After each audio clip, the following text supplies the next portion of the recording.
Obviously, extremely disappointed right now. We did not play a very good football game. Early on, we came out, had a pretty good plan, executed fairly well on offense. Twice we got an opportunity to be up 14. We talked to them all week about when there's a crack, you got to go ahead and bust it open. And unfortunately, we're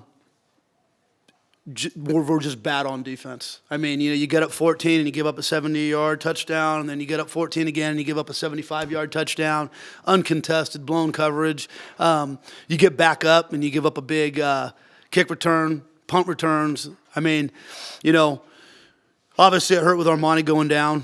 I assume he'll be all right. I'll find out more later. But regardless of that, we still won the time of possession by a large margin. When you win the time of possession like that, when you run the ball for 300 yards in the first half, you've got to be able to show more for it at halftime. And going into halftime with the tie score is just it shouldn't have been that way. And obviously with the two going in, your menu a little bit shorter, not a ton shorter. You need that cushion to be able to go ahead and sustain throughout the second half, and we didn't do that. And now we're sitting here with another loss, and it's disappointing. Got a bunch of good kids in there, and we're at a low right now. So we got to figure out how to fight our way back out of this. There's a lot of accountability that needs to be addressed, and there's some areas that immediately we need to see improvement and play better in. Is there a money going to the concussion protocol? Yeah, he will. Yeah, so I mean that's obviously what it was ahead. So that'll start tomorrow. So they'll see how he responds and everything, and we'll go from there.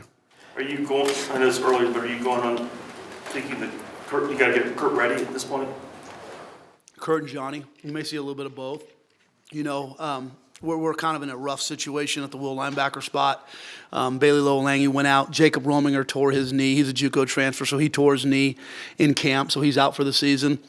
So you're down your top two, and then our third linebacker's also out. So we were to our fourth linebacker, and that's why you saw Johnny playing in there. So it's a tough situation to be in, but it's a reality of what we got, and it's not an excuse. We got to play better there. I don't care who it is. Lexington Thomas had 140 yards in the first half and only 21 in the second, almost the same amount of carries. What was the difference? Got a little gimpy. I'm sure you saw watching it. We pulled him out a couple of times with a little bit of an ankle, and he just didn't have the same burst, in the second half. Again, they triggered a little differently in the second half than they did the first half when Armani's not in there and Kurt's in there. You look at the way they're triggering on defense, and that mentality completely changed. We got a real true defense that then they were really worried about. Even though we didn't throw for a bunch of yards in the first half, there was still that possibility. We overthrew some guys. We had some miscues, but they played true the entire time. Thus, we were able to run the ball the way we were. The second half, they weren't really worried about it. Can you explain the level of frustration it must be when you go up 21-7 with all the momentum, and on one play they can hit it like that? How that brings down a sideline and everything else when you're burns you to your core. I mean, we know. You work hard to come up with these opportunities. In this crazy game, and it may happen once, but not twice. And it happened twice. You get to that point where you extend that lead. You've got some great things out there, and then in one play, it's gone right away. And those are the type of things that are just they can't continue to happen. I understand Armani left this game with a head injury, but this is the fifth game in a row that this team has kind of basically shown to be one team in the first half and in the second half be a completely different team. Knowing that you're already halfway through the season, what can you do to try to change that moving forward? Well, a lot of it too. I mean, when you look at the second half, especially in this game, we had some good drives. One was, totally unfortunate. You got a first down, and Polu's. And I guess it's a call. I mean, he's going ahead and he's engaged in a block. It's a bang play. Helmet comes off, and they call a 15-yard penalty. Crushes the drive. We move the ball down there. Latter part of the fourth quarter, and they end up throwing a pick. So obviously we were limited. A little limited being able to throw the ball. But you're right. We got to put more points on the board in the second half. I mean, it's been something it's been an issue, and it's something we got to work to correct. In terms of Utah State, let's just talk about their no-huddle offense. Do you think that it tired you guys' defense out, or do you? Our defense wasn't on the field very often, so they shouldn't be tired. I mean, that's not an excuse to be tired. I mean, when I look down and I'm looking at it here earlier. I don't know where it's at, but I look at time of possession, and we own that by a lot. I don't know where the darn stat is, but there were plenty of times, even when we weren't scoring, our offense in the second half was chewing a lot of clock. I mean, that first drive, we took it over 5 minutes. So we're coming out of a halftime. We hold the ball for 5 minutes. We ought to be pretty fresh, right? Get the ball back. Again, we chewed a bunch of clock up, so there's no huddle. That shouldn't have affected us. What and when was Bailey's injury? He's got a stinger. It happened last week. You saw him come out a bunch of times last week during the Air Force game and didn't practice. He practiced this week, but he wore a yellow jersey, so no contact for him. So he was out all week with that, and then it showed back up. Were you bothered that last touchdown? It is what it is. I mean, I learned a long time ago, your job's to coach your guys, and, everyone handles it differently. I mean, you saw the way I did it at the end of one of our games. But I'm never going to worry about that type of stuff. My job's to coach my guys, and, if somebody wants to continue to go down and score, it doesn't bother me. We got to coach our guys and make tackles. We had plenty of chances to get off the field at the end of the game. That's irrelevant. Do you believe things like defense can be systematic? It has been a long, long time since this program played any kind of defense. So has that been the most frustrating thing for you in your tenure? And what? Well, obviously, heck, we got in here and we haven't bucked it too much, but, at all. We've had 2 winning seasons in 20 years before we got here. And a lot of it has to do with the way we play defense. There's been some offenses that have come through here that have been pretty good. Obviously, there's a lot of things that go into it. Does it need to be addressed? Absolutely, because I think we've put together a more talented group in certain areas.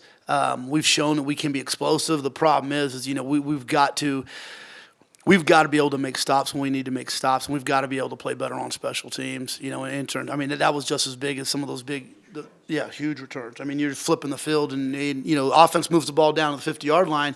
You flip the field, and then you go ahead and give the return up. I mean, that's the offense doing their job. It's not always scoring points. Sometimes it's taking time off the clock, flipping the field, getting a 3 and out, and all of a sudden you're getting the ball back around midfield, and that's just not happening. Would you also agree, if you can't, you talked about all your injuries at a group of 5 school, you're just not going 2 or 3 deep with guys. If you have a lot of injuries, you're not going to make that excuse, but that can't help in this sense. No, it doesn't. We're at 72 scholarship players. 85 is the number. So we're 13 under the number of scholarships. Next year will be the first year we get in the 80s. That's huge. Then you get a couple of injuries there, and you're down quite a few, right? So, the biggest thing about being a football coach, being a teacher, is being a problem solver. So regardless of the situation, we got to figure out a way to solve these problems, and running the ball the way we do, chewing up the clock is supposed to help alleviate some of that stuff, and it's just not doing it right now. Did you recruit Scarver? Who? Scarver? We did. Yeah. Did he run a 1-point track? Is that part of the deal? Yeah. Yeah, I mean, he was a good player here locally in town. So, yeah, he was the guy that was kind of at the last second, ended up going there. You plan on using Johnny at quarterback? Is he completely out of the question on defense now? We got to look at that. I mean, that's a tough spot. I mean, so schematically, we're going to need to look at, who's available at that spot. Do we change what we do? I mean, do we, do you play it? Do you add a safety in there and do some, I mean, there's some things we're going to have to do. I mean, because if all 3 of those guys are still out going into the next week, Johnny's going to have to prep at quarterback. And for us to go ahead and continue to threaten defenses, you're probably going to have to see a 2-quarterback system. Johnny's got a hell of an arm. He does some really good things in the passing game. Kurt's a little limited there, but he runs the ball real well. He got all the reps this week, and Johnny was really limited because he was on the defensive side all week, and actually last week too. But we're going to have to look at that. And if we're going to win games, we're going to have to score a bunch of points. We're not shutting people out. We're not winning games 28 to 21. It's just a reality of what we're in right now. So we're going to have to figure out how to put points on the board, and that's how we're going to have to finish the season out, win games. And, again, going into next week and the weeks on out, just like tonight, I mean, these are all still real winnable games. They're still real losable, and we've been proving that, But there's not a huge margin between the teams, us and the teams we play. So we have to figure it out and maybe get creative and do some different things. With this team running the football so well, how can you explain just a little bit how offensive play calling is kind of discussed on the sideline? Because since this team runs the ball so well, you try not to become one-dimensional. But when the passing game isn't working, how do you guys try to balance that? Well, I mean, you saw us put the ball in the air a little bit more often in the first half, and we missed some open targets, right? And again, Marmani's young; he'll hit that, but there were some wide open guys, and we had a drop early on. We got to do a better job with that. But again, when you got over 300 yards in the first half, and you're running for over 300 yards, and you got 28 points, that's a pretty good half of football, right? We got to do a better job on the other half. Coach, how do you deal with the change in dynamics with Kurt under center? Well, it changes quite a bit. I mean, obviously, Armani just, he's such a talent that he's going to make play. The best thing about Armani is, when you drop back and things aren't there, his ability to go ahead, and he's a big guy, sees the field real well, his ability to extend plays. And, you saw it today. There are a lot of times you go back and you're telling him, hey, here's your look, 1-2. If it's not there, tuck it and go. And he did that and kept extending drives, We had that fourth down, in the first half where we went for it, and you call quarterback run. He's got the ability and the stature to go ahead and pick that run up. So, that was an unfortunate deal. He actually hit his head on the turf is where he hit his head. So, Talk about the blown coverages. What did you see initially?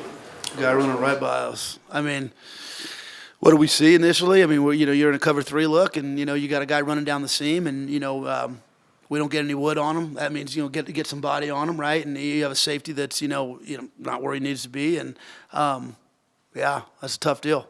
Was there a particular mismatch or difference in speed that you were worried about? No, not really. When you look at it, it's not like we were getting run by speed-wise. It was. I mean, there are guys running wide open. I mean, you get that first wheel route where they go ahead and they scored, and we blow that, and then and on the flip side too, when you look at it.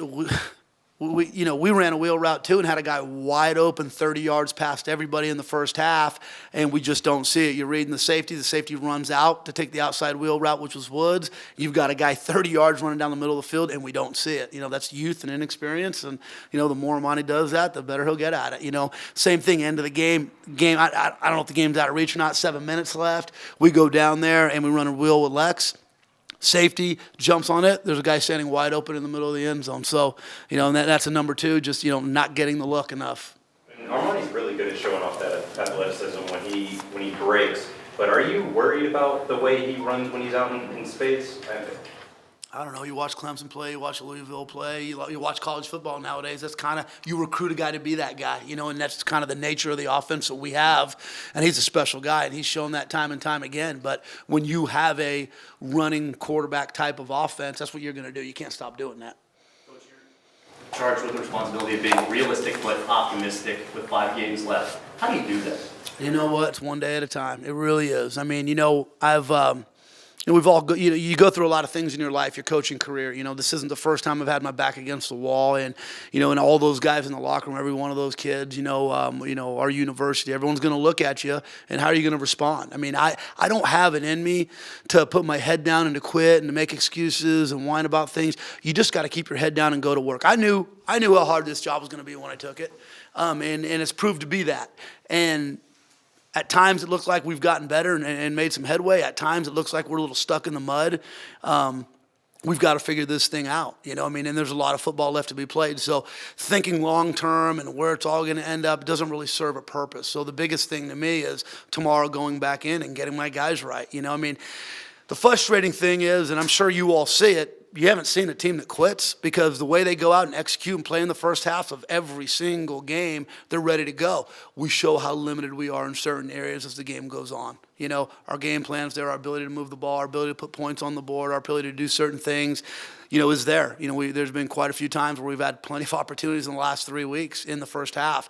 And then coming out of the locker room, even again, we had a good drive started, got to the midfield, now you're going to punt. That's good. That's a positive thing. You flip the field right away, and it gets bad real fast. So we just got to continue to work and grind away. Okay, guys, thank you. Thanks. Thanks.